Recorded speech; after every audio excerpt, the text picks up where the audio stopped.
അതൊക്കെ പോട്ടെന്ന് വിചാരിക്കാം. ഈ കാട്ടിലുള്ള മൃഗങ്ങളും പക്ഷികളും വരെ എന്നെ ഇപ്പൊ നളിനി എന്ന് വിളിക്കാൻ തുടങ്ങിയെന്ന്. എന്തായാലും ഞാൻ വരുന്നില്ല. ഇവിടെ അമ്മാവൻ മുനി ഒറ്റക്ക, അതുകൊണ്ട് ഞാൻ വരുന്നില്ലെന്ന്. നിന്റെ ഈ അമ്മാവനാണ് എല്ലാത്തിനും കാരണം. അങ്ങനെയാണ് എല്ലാ പ്രശ്നവും ഉണ്ടാക്കണത്. എന്റെ അമ്മാവനുള്ളതാണ് നിങ്ങൾ ഇപ്പോഴും ജീവനോട് ഇരിക്കുന്നത്. വല്ലവരും കളഞ്ഞിട്ട് പോയി ഇങ്ങനെ എടുത്ത് വളർത്തിയതും പോരായിട്ട് നിങ്ങൾക്ക് എന്നെ കെട്ടിച്ചു തന്നില്ല മനുഷ്യ. ആദ്യം പറഞ്ഞ കാര്യം, അതായത് എന്നെ എടുത്തു വളർത്തിയ കാര്യം ആലോചിക്കുമ്പോൾ എനിക്ക് അദ്ദേഹത്തോട് തീരാത്ത കടപ്പാടുണ്ട്. പക്ഷേ അതിനും കൂടെ കൂട്ടി രണ്ടാമത് പറഞ്ഞ കാര്യത്തിൽ അങ്ങനെ എനിക്ക് തന്നു. അതെന്ത് കാര്യോ? നിന്നെപ്പോലെത്തിയ എന്റെ തലയെ കെട്ടിവെച്ചു തന്ന കാര്യം. എനിക്കെന്ത് കുറവുള്ള മനുഷ്യ? കുറവൊന്നുമില്ല, കൂടുതലേ ഉള്ളു. എന്ത്? എന്നെക്കാട്ടിന് 4 വയസ്സ് കൂടുതലുള്ള മുതലായി നിൽക്കുന്നേ. നിങ്ങൾ എന്ത് പറഞ്ഞാലും ഞാൻ വരുന്നില്ല. എന്റെ ആശ്രമം വിട്ട് ഞാൻ എങ്ങോട്ടുമില്ല. അങ്ങനെയാണ്, അങ്ങനെ ആവട്ടെ. ചെല്ലം ചാടി നടക്കണ പുൽച്ചാടി, ഞാനും നിന്നെ പോലൊരു പുൽച്ചാടി.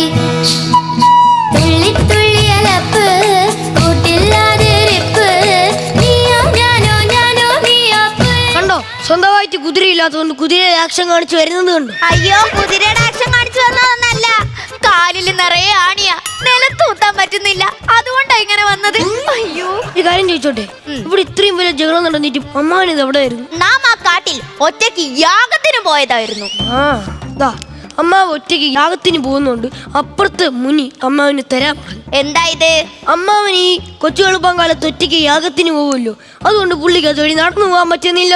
അതുകൊണ്ട് ഈ അപേക്ഷ കൊണ്ട് പഞ്ചായത്തിൽ കൊടുത്തു കഴിഞ്ഞാൽ അവര് മാമൻ യാഗം നടത്താനുള്ള സ്ഥലം ഇവിടെ പണിത് തരും. ഇതൊക്കെ ഞാൻ പരിഹരിച്ചോളാം. അല്ല, ഇവിടെ ഇപ്പൊ എന്താണ് കുഴപ്പം?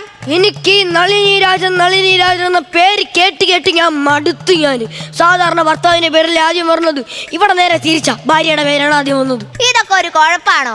നീ എന്നെ കണ്ടുപടി. എന്നെ അറിയപ്പെടുന്നത് എന്താ? നാരായണി ഭാർഗവൻ മുനി എന്നല്ലേ? അമ്മാവനതൊരു പ്രശ്നമല്ല, മനസ്സിലായോ? ഈ വളിച്ച തലയെ വെച്ചോണ്ടിരിക്കുന്ന അമ്മാവൻ അതൊക്കെ എന്ത് പ്രശ്നം. പക്ഷെ എനിക്ക് അങ്ങനല്ല. എന്റെ ഭാര്യയുടെ പേര് കൂട്ടിച്ചേർത്ത് പറയുന്നതിൽ എനിക്ക് അഭിമാനമേ ഉള്ളൂ. അങ്ങനെ അങ്ങ് പറഞ്ഞു കൊടുക്ക അമ്മാവാ. എന്റെ ഭാര്യ മരിച്ചിട്ട് ഞാൻ ഇതുവരെ വേറൊരു പെണ്ണിനെ കെട്ടിയിട്ടില്ല, അറിയാവോ? കേട്ടാത്തോന്നും വീടിന്റെ മുന്നിൽ പെണ്ണുങ്ങളൊന്ന് ക്യൂ നിന്നു.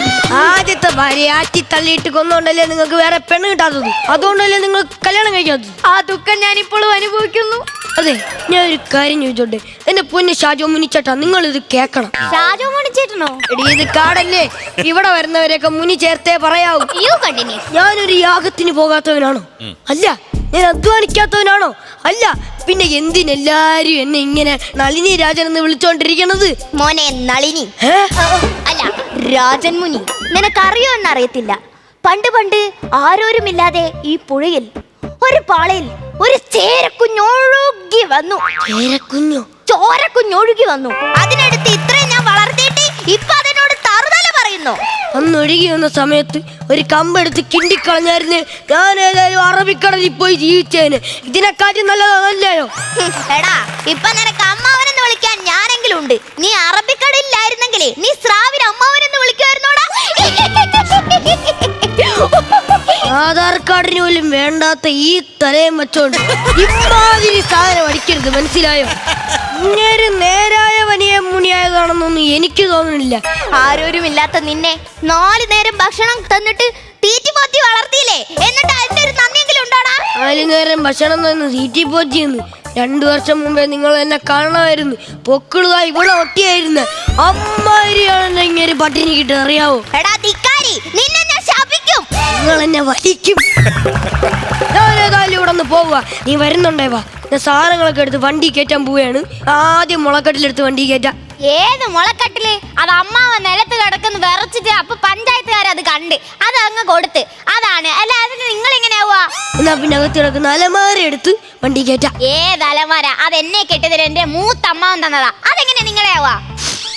അതും എന്റെ അല്ലല്ലേ. എന്നാ പിന്നെ സിറ്റ കൂട്ടി കിടക്കുന്ന 2 ഇരിപ്പഴം എടുത്ത് വണ്ടി കയറ്റാലോ? അത് ശനിയാഴ്ചക്കാരൻ മുനിയുടെ കയ്യിൽ നിന്ന് തവണയ്ക്ക് മേടിച്ചിട്ടതാ. അതും നിങ്ങളുടെ അല്ല. അപ്പൊ പിന്നെ നാം ഇനി വീട്ടിൽ സ്വന്തമായി ഒന്നും തന്നെ ഇല്ലല്ലേ? ഉണ്ട്, അകത്തിരിക്കുന്ന പ്ലേറ്റ്. അത് വേണമെങ്കിൽ എടുത്തോണ്ടങ്ങ് പൊക്കോ. ഇനി എന്തോ എടുത്ത് വണ്ടി കയറ്റാനാ? വണ്ടി കയറ്റാനൊന്നും ഇല്ലല്ലേ?